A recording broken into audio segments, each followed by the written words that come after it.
Dans le village reculé de Solence, dissimulé entre des collines brumeuses et une forêt dense, une légende sombre hantait chaque génération. La rivière qui traversait le village n'était pas qu'une simple source d'eau. On disait qu'elle était vivante, consciente et terriblement rancunière. Selon les dires du chef Théodore, ces eaux n'acceptaient aucune avidité. Ne pêchez jamais plus de 3 poissons par jour, rappelait Théodore chaque matin sur la place centrale. Si vous violez cette règle, la rivière réclamera une vie en échange. Les villageois obéissaient, terrifiés. Théodore n'était pas seulement leur chef, il était leur guide spirituel, le gardien des secrets du village. Mais Victor, un jeune forgeron rebelle, voyait cette histoire comme une ruse pour maintenir les habitants sous le joug de la peur. Sa curiosité et son incrédulité allaient bientôt briser cet équilibre fragile. Victor observait Théodore avec une méfiance grandissante. Le chef avait l'habitude de se rendre seul, tard dans la nuit, à la rivière.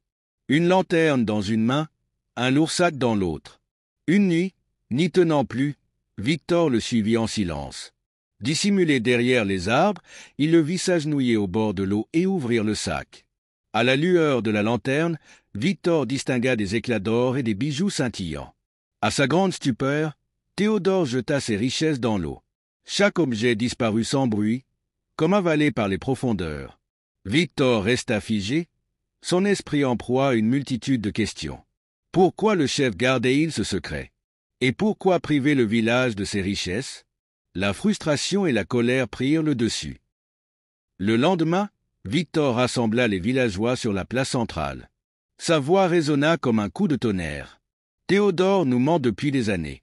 Je l'ai vu jeter des sacs remplis d'or et de bijoux dans la rivière. Pourquoi? Que cache-t-il?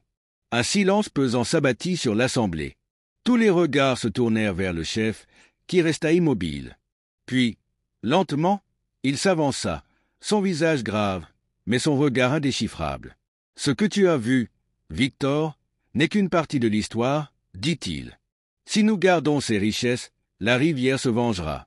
Elle emportera nos maisons, nos vies, tout ce que nous aimons. » Les murmures s'amplifièrent dans la foule, mais Victor n'était pas convaincu. « Et si tout cela n'était qu'un mensonge pour nous garder sous ton autorité?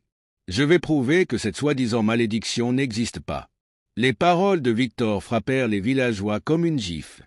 Théodore, lui, resta silencieux, un voile d'inquiétude traversant son visage. Mais il n'essaya pas de l'arrêter. Cette nuit-là, armé d'une torche et d'un filet, Victor retourna à la rivière.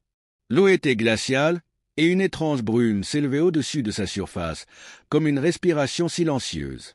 Sans hésiter, Victor plongea. Sous l'eau, il trouva une ouverture cachée entre les rochers. Il y pénétra et découvrit une caverne sous-marine illuminée par une lueur spectrale. Le sol de la caverne était jonché de bijoux, de pièces anciennes et d'objets précieux. Mais ce n'était pas ce qui attira son attention. Des silhouettes humaines flottaient dans l'eau, translucides et immobiles. Leurs visages figés exprimaient une terreur absolue. Une voix douce mais glaçante résonna soudain dans son esprit. « Pourquoi es-tu ici, mortel ?» Pris de panique, Victor remonta à la surface. En sortant de l'eau, il entendit les murmures, plus forts que jamais. Il semblait le suivre, s'infiltrant dans son esprit. Au matin, Victor retourna au village et raconta ce qu'il avait vu. Les villageois furent horrifiés. Certains crurent qu'il avait réveillé une force ancienne, tandis que d'autres pensaient qu'il avait perdu la raison. Théodore, le visage grave, s'approcha de lui. « Je t'avais prévenu, Victor. La rivière ne pardonne pas. » Cette nuit-là, une tempête s'abattit sur Solence. La rivière déborda, emportant maison et récolte. Victor disparut.